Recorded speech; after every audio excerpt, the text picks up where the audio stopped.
Hello all, we are learning consolidated financial statements.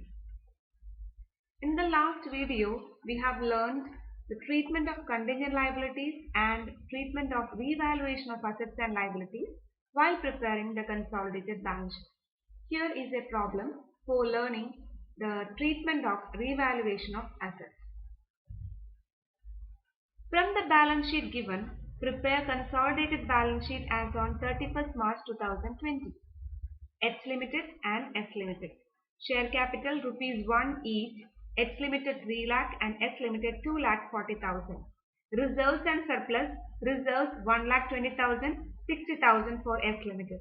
Surplus account 90,000 for H and 30,000 for S. Total 5 lakh 10,000 and 3 lakh 30,000 for H and S respectively. Assets. Investment 1 lakh 92,000 shares in S Limited. Amount invested by holding company, that is H Limited, 2 lakh 10,000. Investment പറഞ്ഞിട്ടുണ്ട് 1 lakh 92,000 share ആണ് acquire ചെയ്തിരിക്കുന്നത് S Limited. That means S Limited is a subsidiary company and H Limited is the holding company. And for acquiring this 1 lakh 92,000 shares, they have to invest an amount of rupees 2 lakh 10,000. Other assets. In case of holding company, that is H Limited 3 lakh and for S Limited 3 lakh 30,000. Okay, so total 5 lakh 10 and 3 lakh 30 for H and S. On 1st August 2019, H Limited acquired shares of S Limited. 1st August 2019 ലാണ് ആര് acquire ചെയ്തിരിക്കുന്നത്? H Limited ആയ holding company S Limitedനെ 1,92,000 share acquire ചെയ്തിരിക്കുന്നത്. That means from 1st April 2019 to 31st July 2019 is a pre-acquisition period, and from 1st August 2019 to 31st March 2020 is the post-acquisition period. Okay, so on 1st August 2019, H Limited acquired shares of S Limited when plant and machinery revalued to rupees 2,40,000 from rupees 1,80,000. Plant and machinery revalue ചെയ്തു. റിവാല്യൂ ചെയ്തപ്പോൾ subsidiary കമ്പനിയുടെ ബുക്കിൽ 1,80,000 rupees ആയിരുന്നത് എത്രയായിട്ട് increase ചെയ്തു? 2,40,000 ആയിട്ട് increase ചെയ്തു. നമ്മൾ പഠിച്ചതാണ് കഴിഞ്ഞ വീഡിയോയിൽ, എന്തെങ്കിലും റീവാലുവേഷൻ, അസറ്റ് റീവാലുവേഷനിൽ വാല്യൂ ഇൻക്രീസ് ചെയ്താൽ that is capital profit, it is added to capital reserve അല്ലേ? യെസ്. സോ 2,40,000 ആയിട്ട് ഇൻക്രീസ് ചെയ്തു 1,80,000. So 60,000 rupees increase ചെയ്തു. That 60,000 നമ്മൾ എന്ത് ചെയ്യണം? ക്യാപിറ്റൽ റിസർവിന്റെ കൂടെ ആഡ് ചെയ്യണം. ഡിപ്രിസിയേഷൻ ഉണ്ടായിരുന്നുവെങ്കിൽ ആ ഇൻക്രീസ് ചെയ്ത 60,000 ഡിപ്രിസിയേഷൻ നമ്മൾ എന്ത് ചെയ്യണം? ഇൻക്രീസ് ചെയ്ത വാല്യൂ ആയതുകൊണ്ട് ഡിപ്രിസിയേഷൻ കുറയ്ക്കാനുണ്ട് അല്ലെ? അതിന് എവിടെ കുറയ്ക്കണം? റവന്യൂ പ്രോഫിറ്റിൽ കുറയ്ക്കണം.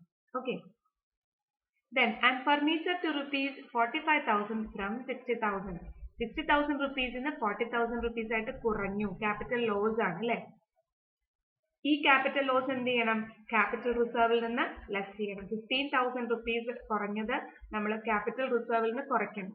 ഡിപ്രിസിയേഷൻ ഉണ്ടായിരുന്നെങ്കിൽ നമ്മൾ ആ 15,000 കുറവിന്റെ ഡിപ്രിസിയേഷൻ നമ്മൾ എന്ത് ചെയ്യണം? അത് റീവാലുവേഷൻ ടൈമിൽ എത്ര എമൗണ്ട് ആണോ കുറഞ്ഞത് ആ കുറഞ്ഞതിന്റെ ഡിപ്രിസിയേഷൻ നമ്മൾ എന്ത് ചെയ്യണം? ആഡ് ബാക്ക് ചെയ്യണം. Okay. So furniture rupees 40,000 rupees ആയി മാറി from 60,000 and 2,40,000 rupees ആയി from 1,80,000. ഓക്കെ. സോ രണ്ട് അസറ്റ്സിന്റെ കാര്യം ഇവിടെ പറയുന്നുണ്ട്. പ്ലാന്റ് ആൻഡ് മെഷീനറി 1,80,000 അതേപോലെ ഫർണിച്ചർ ഒരു 60,000 rupees ഉണ്ട്. അതാണ് റീവാല്യൂ ചെയ്തത്. 1,80,000 plant and machinery, furniture 60,000 rupees ഉണ്ട്. അത് രണ്ട് അസറ്റ്സ് ആണ് ഉള്ളത്. ബാലൻസ് ഷീറ്റ് ഒന്ന് നോക്കിയേ. ബാലൻസ് ഷീറ്റിൽ സബ്സിഡറി കമ്പനിയായ എസ് ലിമിറ്റഡിന് 3,30,000 rupees ആണ് അതർ അസറ്റ്സ് ഉള്ളത്. അപ്പൊ അതർ അസറ്റ്സിൽ ആണ് ഈ പ്ലാന്റ് ആൻഡ് മെഷീനറി, ഫർണിച്ചർ ഒക്കെ ഉള്ളത്. സോ ആഡ് ചെയ്യുമ്പോൾ അതായത് 2,40,000 rupeesഉം 2,40,000 അല്ല 1,80,000 rupeesഉം അതേപോലെ 60,000 പ്ലാന്റ് ആൻഡ് മെഷീനറിയുടെ വാല്യൂ ആയ 1,80,000ഉം അതേപോലെ ഫർണിച്ചറിന്റെ വാല്യൂ ആയ 60,000ഉം ആഡ് ചെയ്യുമ്പോൾ 2,40,000 rupees ആണ് ആവുന്നത്. പക്ഷേ ബാലൻസ് ഷീറ്റിന്റെ അതർ അസറ്റ്സിൽ എത്രയുണ്ട്? 3,30,000. ദാറ്റ് മീൻസ് മറ്റ് എന്തൊക്കെയോ ഒരു അസറ്റ്സ് കൂടി ഉണ്ട്, ദാറ്റ് ഈസ് 90,000. ക്ലിയർ ആയോ? നമ്മളിപ്പോ സ്കെഡ്യൂൾ വരച്ചിട്ട് ടോട്ടൽ എമൗണ്ട് അല്ലേ ബാലൻസ് ഷീറ്റിൽ എഴുതാറുള്ളൂ. പക്ഷെ നമുക്ക് ആ സ്കെഡ്യൂൾ ഇവിടെ തന്നിട്ടില്ല. ദാറ്റ് മീൻസ് അതർ അസറ്റ്സിന്റെ ടോട്ടൽ സബ്സിഡറി കമ്പനിക്ക് 3,30,000 റുപ്പീസ് ഉണ്ട്. അതർ അസറ്റ്സിന്റെ ടോട്ടൽ എത്രയാണ്? 3,30,000. പ്ലാന്റ് ആൻഡ് മെഷീനറിയുടെ വാല്യൂ എത്രയായിരുന്നു? 1,80,000 റുപ്പീസ് ആണ്. ഫർണിച്ചർ എത്രയാണ്? 60,000 റുപ്പീസ് ആണ്. അതാണ് പിന്നീട് റീവാല്യൂ ചെയ്തത് അല്ലേ? അങ്ങനെ ഇത് രണ്ടിന്റെയും വാല്യൂ ടോട്ടൽ ചെയ്യുമ്പോൾ 2,40,000 റുപ്പീസ് ആണ് ആവുന്നത്. അതായത് 3,30,000 റുപ്പീസിലെ 2,40,000 പ്ലാന്റ് ആൻഡ് മെഷീനറി ഫർണിച്ചറും ആണെങ്കിൽ വീണ്ടും അതർ അസറ്റ്സിൽ മറ്റു ചില അസറ്റ്സ് കൂടി ഉണ്ട്, 90,000 റുപ്പീസ് ഉണ്ട്. ഈ 90,000 മറക്കരുത്. Okay, prepare consolidated balance sheet. ഇപ്പൊ ക്വസ്റ്റ്യനിൽ ഡിപ്രിസിയേഷന്റെ കാര്യം പറയുന്നില്ല, അതുകൊണ്ട് നമ്മൾ ഡിപ്രിസിയേഷൻ ഒന്നും ചെയ്യുന്നില്ല. ഡിപ്രിസിയേഷൻ ചെയ്യണമായിരുന്നുവെങ്കിൽ ഇൻക്രീസ് ചെയ്ത വാല്യൂവിന്റെ ഡിപ്രിസിയേഷൻ റവന്യൂ പ്രോഫിറ്റിൽ നിന്ന് കുറയ്ക്കണം. ഡിക്രീസ് ചെയ്ത അസറ്റിന്റെ വാല്യൂവിന്റെ മുകളിലുള്ള ഡിപ്രിസിയേഷൻ റവന്യൂ പ്രോഫിറ്റിന്റെ മുകളിൽ ആഡ് ചെയ്യണം. ഈ രണ്ട് കാര്യങ്ങളാണ് നമുക്ക് ചെയ്യാനുള്ളത്. പക്ഷെ അത് ക്വസ്റ്റ്യനിൽ ഡിപ്രിസിയേഷൻ ഇല്ലാത്തതുകൊണ്ട് നമ്മളത് വേണ്ടാന്ന് വെക്കും. ഓക്കെ, സോ ക്വസ്റ്റ്യനിൽ എന്തൊക്കെയുണ്ട്? 1,92,000 ഷെയർസ് ആണ് അക്വയർ ചെയ്തത്. ഒരു ഷെയറിന് 1 റുപ്പി ആണ്. ഇത്രയും ഷെയർ അവർ അക്വയർ ചെയ്യാൻ 2,10,000 റുപ്പീസ് കൊടുക്കേണ്ടി വന്നിട്ടുണ്ട്. കൂടാതെ അതർ അസറ്റ്സിൽ എക്സ്ട്രാ വേറെ അസറ്റ്സ് വന്നിട്ടുണ്ട്, ദാറ്റ് ഈസ് 90,000 റുപ്പീസ്. ഇത് ഓർക്കേണ്ടതാണ്. റിസർവ്സും സർപ്ലസ് ഒക്കെ ഉണ്ട്. 1st ഓഗസ്റ്റിലാണ് ഇത് അക്വയർ ചെയ്യുന്നത്. അതുകൊണ്ട് തന്നെ 1st ഏപ്രിൽ മുതൽ 31st ജൂലൈ വരെ 1st ഏപ്രിൽ മുതൽ 31st ജൂലൈ വരെ എന്ത് പീരീഡ് ആണ്? പ്രീ അക്വിസിഷൻ പീരീഡും 1st ഓഗസ്റ്റ് മുതൽ 31st മാർച്ച് വരെ എന്താണ്? പോസ്റ്റ് അക്വിസിഷൻ പീരീഡും ആണ്. അതായത് 4 മാസം പ്രീ അക്വിസിഷൻ പീരീഡും 8 മാസം എന്താണ്? പോസ്റ്റ് അക്വിസിഷൻ പീരീഡും ആണ്. Okay, clear? ക്വസ്റ്റ്യൻ ചെയ്യാം. എച്ച് ഹോൾഡിംഗ് കമ്പനിയാണ്, എസ് സബ്സിഡറി കമ്പനിയാണ്. Step number 1 date of acquisition അത് ഇവിടെ ഉണ്ട്, 1/8/2019. അപ്പൊ നിങ്ങൾ അവിടെ തന്നെ ചെയ്യണം. 4 months പ്രീ അക്വിസിഷൻ പീരീഡും 8 months പോസ്റ്റ് അക്വിസിഷൻ പീരീഡും ആണ്. എങ്ങനെയാണത്? 1st ഏപ്രിൽ മുതൽ, അതായത് നമ്മുടെ financial year starting 1st April മുതൽ 31st ജൂലൈ വരെ എന്താണ്? Pre acquisition period. April, May, June, July 4 മാസം. ബാക്കി 8 മാസം 1st ഓഗസ്റ്റ് മുതൽ 31st മാർച്ച് വരെ പോസ്റ്റ് അക്വിസിഷൻ പീരീഡും ആണ്. ഓക്കെ, 4ഉം 8ഉം. സ്റ്റെപ്പ് നമ്പർ 2 നമുക്കറിയാലോ. സ്റ്റെപ്പ് നമ്പർ 2 ടോട്ടൽ വാല്യൂ നോക്കാം. 2,40,000 റുപ്പീസ് ആണ്. 2,40,000 ഷെയർസ് ആണുള്ളത്. 1 രൂപ തന്നെയാണ് ഷെയറിന്റെ വാല്യൂ. സോ 2,40,000 റുപ്പീസ് തന്നെയാണ്. അതിൽ ഹോൾഡിംഗിന്റെ 1,92,000 ആണ് ഷെയർസ് എന്ന് പറയുന്നു. സോ മൈനോറിറ്റിക്ക് എത്രയായിരിക്കും? 48,000 ആയിരിക്കും. എങ്ങനെയാണ് റേഷ്യോ കണ്ടുപിടിക്കുന്നത്? 1,92,000 is to 48,000. That is 192 is to 48. ചെറുതാക്കുമ്പോൾ നമുക്ക് 4:1 റേഷ്യോ. 4/5 പോർഷൻ ഹോൾഡിങ്ങിനും 1/5 പോർഷൻ മൈനോറിറ്റീസിന്റെയുമാണ്. സ്റ്റെപ്പ് നമ്പർ 3 അനാലിസിസ് ആണ്.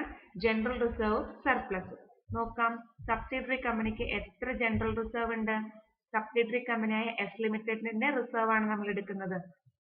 സബ്സിഡറി കമ്പനിക്ക് റിസർവ് 60,000ഉം സർപ്ലസ് 30,000ഉം ആണുള്ളത്. എസ് ലിമിറ്റഡ് അത് രണ്ടും നമുക്ക് എടുക്കാം. ജനറൽ റിസർവ് 60,000, അതില് 4 മാസത്തെ നമ്മളോട് പറഞ്ഞിട്ടുണ്ട് ഡേറ്റ് ഓഫ് അക്വിസിഷൻ. അതിൽ 4 മാസത്തെ എന്താണ്? പ്രീ അക്വിസിഷൻ പീരീഡും 8 മാസം പോസ്റ്റ് അക്വിസിഷൻ പീരീഡുമാണ്. സോ 4 മാസത്തെ CR അല്ലെങ്കിൽ ക്യാപിറ്റൽ റിസർവും ബാക്കി 8 മാസം എന്താണ്? റവന്യൂ റിസർവുമാണ്. അത് കണ്ടുപിടിക്കുക. 60,000 into 4/12, 4 മാസം 4 months divided by 12 months, 20,000 rupees capital റിസർവും ബാക്കി 8/12 പോർഷൻ ആരുടെ ഏത് പീരീഡ് ആണ്? റവന്യൂ പീരീഡ്, അതായത് പോസ്റ്റ് അക്വിസിഷൻ പീരീഡ് ആണ്. That is revenue reserve 40,000.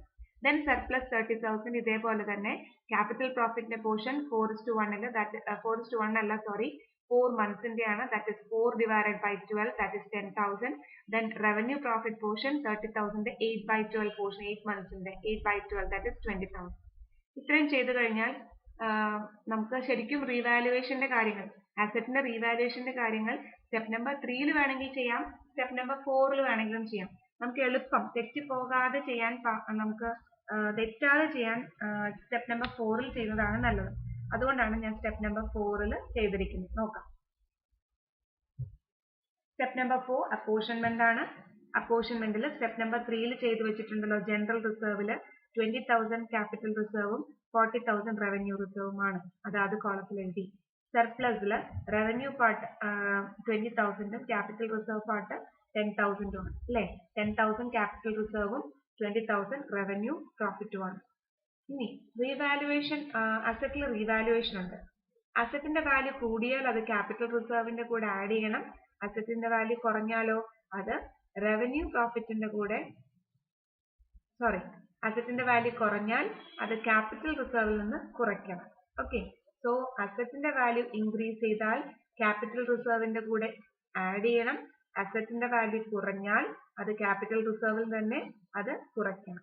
ഇനി ഇതിൽ എന്തെങ്കിലും ഡിപ്രിസിയേഷൻ ഉണ്ടായിരുന്നെങ്കിൽ കൂടിയ വാല്യൂന്റെ ഡിപ്രിസിയേഷൻ റവന്യൂ പ്രോഫിറ്റിൽ നിന്ന് കുറയ്ക്കണം, കുറഞ്ഞ വാല്യൂന്റെ ഡിപ്രിസിയേഷൻ റവന്യൂ പ്രോഫിറ്റിന്റെ കൂടെ ആഡ് ചെയ്യണം. ഇത്രയും കാര്യങ്ങളാണ് ചെയ്യേണ്ടത്. ജസ്റ്റ് ഓപ്പോസിറ്റ് ആണ് ലയബിലിറ്റീസിന്റെ കാര്യം. ലയബിലിറ്റീസിന്റെ വാല്യൂ ഇൻക്രീസ് ചെയ്താൽ അത് ക്യാപിറ്റൽ ലോസ് ആണ്, അത് നമ്മൾ ക്യാപിറ്റൽ റിസർവിൽ നിന്ന് കുറയ്ക്കണം.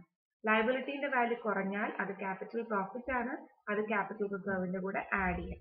ഇത്രയും കാര്യങ്ങളാണ് ഓർത്ത് വെക്കേണ്ടത്. ഇവിടെ രണ്ട് അസറ്റ്സ് ആണ് അല്ലെ, plant and machinery. Plant and machinery 1,80,000 rupees ആയിരുന്നു, അത് 2,40,000 rupees ആയി. അതായത് 60,000 rupees ഇൻക്രീസ് ചെയ്തു. അതെന്ത് ചെയ്യണം? ക്യാപിറ്റൽ റിസർവിന്റെ കൂടെ ആഡ് ചെയ്യണം. സോ ക്യാപിറ്റൽ റിസർവിന്റെ കോളത്തിൽ 60,000, plant and machinery 60,000. Then furniture ഒരു 15,000 കുറഞ്ഞു അല്ലെ, 45,000 ആയിട്ട് കുറഞ്ഞു. 60,000 നിന്ന് 45,000 ആയിട്ട് കുറഞ്ഞു. സോ 15,000 എന്ത് ചെയ്യണം? ലെസ് ചെയ്യണം. അതുകൊണ്ട് -15,000 ക്യാപിറ്റൽ റിസർവ് കോളത്തിൽ എഴുതി. ഓക്കെ, ഇനി ഡിപ്രിസിയേഷൻ ഉണ്ടായിരുന്നെങ്കിൽ അപ്പോൾ തന്നെ നേരെ റവന്യൂ പ്രോഫിറ്റ് കോളത്തിലേക്ക് നിങ്ങൾ അത് ആഡ് ചെയ്യുകയും ലെസ് ചെയ്യുകയും ഒക്കെ ചെയ്താൽ മതി. അപ്പോൾ എളുപ്പമുണ്ട്. ദെൻ ഓരോ കോളംസ് നമുക്ക് എന്ത് ചെയ്യണം? ഓരോ കോളംസും നമ്മൾ ആഡ് ചെയ്യണം. 75,000 rupees ആണ് ക്യാപിറ്റൽ റിസർവ് ആഡ് ചെയ്തപ്പോൾ, revenue reserve 40,000, revenue profit 20,000. Holding കമ്പനിക്ക് മൈനോറിറ്റീസിനെ ഡിവൈഡ് ചെയ്യുന്ന റേഷ്യോ അറിയാലോ, 4:1 റേഷ്യോ. 4:1 മീൻസ് 4/5 പോർഷൻ ഹോൾഡിംഗിന്റെ, 1/5 പോർഷൻ മൈനോറിറ്റീസിനെ ഡിവൈഡ് ചെയ്തു. ഹോൾഡിംഗ് കമ്പനിയുടെ ഫസ്റ്റ് ക്യാപിറ്റൽ റിസർവിന്റെ പോർഷൻ 60,000 എന്ന് പറയുന്ന സ്റ്റെപ്പ് നമ്പർ 6ൽ പോകണം. ബാക്കി റവന്യൂ റിസർവും റവന്യൂ പ്രോഫിറ്റും സ്റ്റെപ്പ് നമ്പർ 8ൽ പോകണം. മൈനോറിറ്റീസിന്റെ എല്ലാ ഫിഗേഴ്സും മൈനോറിറ്റീസിന്റെ കാൽക്കുലേഷനിലേക്ക് പോകണം. മൈനോറിറ്റി ഇൻട്രസ്റ്റ് അല്ലെങ്കിൽ നോൺ കൺട്രോളിംഗ് ഇൻട്രസ്റ്റ്, അത് സ്റ്റെപ്പ് നമ്പർ 5 ആണ്. ഓക്കെ, സ്റ്റെപ്പ് നമ്പർ 5ലേക്ക് ആ 3 ഫിഗേഴ്സ് നമ്മൾ എടുത്തെഴുതണം. അതിന് മുന്നേ നമുക്ക് അവർക്ക് അവകാശപ്പെട്ട ഷെയർ ക്യാപിറ്റൽ സ്റ്റെപ്പ് നമ്പർ 2ൽ എഴുതി വെച്ചിട്ടുണ്ട് 48,000 rupees ആണെന്ന്. So 48,000 rupees share capital. Then മൈനോറിറ്റീസിന് അവകാശപ്പെട്ട സ്റ്റെപ്പ് നമ്പർ 4ലുള്ള ക്യാപിറ്റൽ റിസർവിന്റെ പോർഷൻ ആയ 15,000, റവന്യൂ റിസർവിന്റെ പോർഷൻ 8,000, റവന്യൂ പ്രോഫിറ്റിന്റെ പോർഷൻ 4,000, ടോട്ടൽ 75,000. ഇത് എവിടേക്കാണ് പോകേണ്ടത്? സ്റ്റെപ്പ് നമ്പർ 9 കൺസോളിഡേറ്റഡ് ബാലൻസ് ഷീറ്റിൽ ഷെയർ ക്യാപിറ്റൽ കഴിഞ്ഞ് റിസർവ്സ് ആൻഡ് സർപ്ലസ് കഴിഞ്ഞ് എഴുതണം non controlling interest. Then step number 6 cost of control calculation ആണ്. എത്ര കൺട്രോൾ അവിടെ കൊണ്ടോ എന്നത് നമുക്ക് നോക്കണം. That is cost of investment minus value of investment. Cost of investment amount invested, എത്ര എമൗണ്ട് ആണ് ഇവർ ഇൻവെസ്റ്റ് ചെയ്തിരിക്കുന്നത്? 1,92,000 ഷെയർ അക്വയർ ചെയ്യാൻ. ബാലൻസ് ഷീറ്റിൽ ഹോൾഡിംഗിന്റെ ഇൻവെസ്റ്റ്മെന്റ് ആയിട്ട് എഴുതിയിട്ടുണ്ട് 2,10,000. ഒരു ഡിവിഡൻഡും റിസീവ് ചെയ്തിട്ടില്ല. So adjusted cost of investment is 2,10,000. Then value of investment. Value of investment അവരുടെ ഷെയർ ക്യാപിറ്റൽ ഈ 2,10,000 കൊടുത്തല്ലോ, അതിന് എത്ര വാല്യൂന്റെ ഷെയർ ആണ് കിട്ടിയിരിക്കുന്നത്? 1,92,000. So share capital is 1,92,000. Then pre acquisition പ്രോഫിറ്റിൽ ഹോൾഡിംഗിന്റെ ഷെയർ സ്റ്റെപ്പ് നമ്പർ 4ൽ ഹോൾഡിംഗിന്റെ ഷെയർ ക്യാപിറ്റൽ റിസർവിന്റെ പോർഷൻ 60,000 ആണ്, അതുകൂടെ ആഡ് ചെയ്യുമ്പോൾ 2,50,000 rupees ആണ്. സോ 2,10,000 rupees ആണ് ഇൻവെസ്റ്റ്മെന്റ്. വാല്യൂ എന്ന് പറഞ്ഞാൽ 2,52,000. സോ എക്സസ് ആയിട്ടുള്ള വാല്യൂ എന്ന് പറയുന്നത് ക്യാപിറ്റൽ റിസർവ് ആണ്, ദാറ്റ് ഇസ് 42,000 rupees. അത് നമ്മൾ സ്റ്റെപ്പ് നമ്പർ 8ൽ റിസർവ്സ് ആൻഡ് സർപ്ലസിലേക്ക് പോകുമ്പോൾ അവിടെ ക്യാപിറ്റൽ റിസർവ് ആയിട്ട് കാണിക്കണം.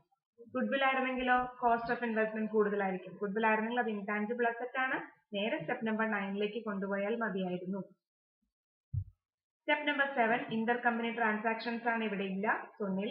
സ്റ്റെപ്പ് നമ്പർ 8 ഷെഡ്യൂൾ ആണ് വരയ്ക്കുന്നത്, റിസർവ്സ് ആൻഡ് സർപ്ലസ്. ഈ റിസർവ്സ് ആൻഡ് സർപ്ലസ് പറഞ്ഞാൽ ഹോൾഡിംഗ് കമ്പനി പ്രിപ്പയർ ചെയ്യാൻ പോകുന്ന കൺസോളിഡേറ്റഡ് ബാലൻസ് ഷീറ്റിലെ സെക്കൻഡ് ഐറ്റം ആണ് reserves and surplus. So holding കമ്പനിയുടെ റിസർവ്സ് ആൻഡ് സർപ്ലസ് ആദ്യം എടുത്തുകൊണ്ട് വരണം. ബാലൻസ് ഷീറ്റിൽ ഹോൾഡിംഗിന്റെ ജനറൽ റിസർവ് 1,20,000 ഹോൾഡിംഗിന്റെ സർപ്ലസ് 90,000. പിന്നെ സബ്സിഡറി കമ്പനിയുടെ ഡിവൈഡ് ചെയ്തപ്പോൾ ഹോൾഡിംഗ് കമ്പനിക്ക് കിട്ടാനുള്ള റവന്യൂ റിസർവ് 32,000 സ്റ്റെപ്പ് നമ്പർ 4ലുണ്ട് 32,000.